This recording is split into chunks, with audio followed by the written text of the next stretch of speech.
ফজিলাতুন্নেসা মুজিব হলে হল সংসদের মনোনয়ন ফর্ম সংগ্রহের সময় মব সৃষ্টি করে বাধা প্রদানকারীদের বিরুদ্ধে ব্যবস্থা গ্রহণ ও শিক্ষার্থীদের নিরাপত্তা নিশ্চিত প্রদানের জন্য আমরা ইতিমধ্যেই আপনাদের জানিয়েছি, আমরা একটা আবেদনপত্র প্রণয়ন করেছি চিফ রিটার্নিং কর্মকর্তা বরাবর। 24-এর গণঅভ্যুত্থানের প্রেক্ষিতে ঢাকা বিশ্ববিদ্যালয়ের শিক্ষার্থী ও বাংলাদেশ জাতীয়তাবাদী ছাত্র দলের প্রাণের দাবি ডাকসু ও হল সংসদ নির্বাচন। ক্যাম্পাসের সার্বিক পরিবেশ ও নির্বাচনের লেভেল প্লেইং ফিল্ডে অভাব স্পষ্টভাবে দৃশ্যমান থাকা সত্ত্বেও গণতন্ত্র ও শিক্ষার্থীদের সেন্টিমেন্টকে ধারণ করে বিশ্ববিদ্যালয় প্রশাসনের ঘোষিত তফসিল অনুসারে নির্বাচনে অংশগ্রহণ করার লক্ষ্যে বাংলাদেশ জাতীয়তাবাদী ছাত্র দল ঢাকা বিশ্ববিদ্যালয়ের সকল নেতা কর্মীদেরকে যথা নিয়মে মনোনয়ন ফর্ম সংগ্রহের সাংগঠনিক নির্দেশনা প্রদান করা হয়। সেই নির্দেশনার প্রেক্ষিতে ঢাকা বিশ্ববিদ্যালয় ছাত্র দলের সকল নেতাকর্মী আজ দিনব্যাপী কেন্দ্রীয় ডাকসু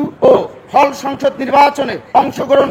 করার লক্ষ্যে মনোনয়ন ফর্ম সংগ্রহ করছিল। সেই ধারাবাহিকতায় ফজিলাতুন্নেসা মুজিব হলের কয়েকজন শিক্ষার্থী নিজ হল সংসদের রিটার্নিং অফিসারের কার্যালয় হতে ফর্ম সংগ্রহ করতে গেলে আমাদের দীর্ঘদিনের অভিযোগ অনুযায়ী প্রশাসনের ভূমিকা পালন করা একদল শিক্ষার্থী আমাদের সকল আশঙ্কাকে বাস্তব প্রমাণ করে একটি বিশৃঙ্খল মব সৃষ্টি করে তাদের উপর হামলা করার চেষ্টা করে এবং মনোনয়ন ফর্ম সংগ্রহে বাধা সৃষ্টি করে। ভুক্তভোগী শিক্ষার্থীদের অনুরোধে সে সময় বিশ্ববিদ্যালয়ের উক্ত হলের নিরাপত্তার দায়িত্বে নিয়োজিত কর্মকর্তাবৃন্দ উপস্থিত হলেও তারা উদ্ভূত পরিস্থিতি নিয়ন্ত্রণ করতে সম্পূর্ণভাবে ব্যর্থ হন এবং এ সময় ভুক্তভোগী শিক্ষার্থীরা মনোনয়ন ফর্ম সংগ্রহ না নিতে পেরে হল থেকে বের হয়ে যেতে বাধ্য হন। ঢাকা বিশ্ববিদ্যালয় প্রশাসনের এই ধারাবাহিক ব্যর্থতা এবং এহেন নৈরাজ্যবাদী মব সৃষ্টিকারীদের বিরুদ্ধে আইনি ব্যবস্থা নিতে অনীহার কারণে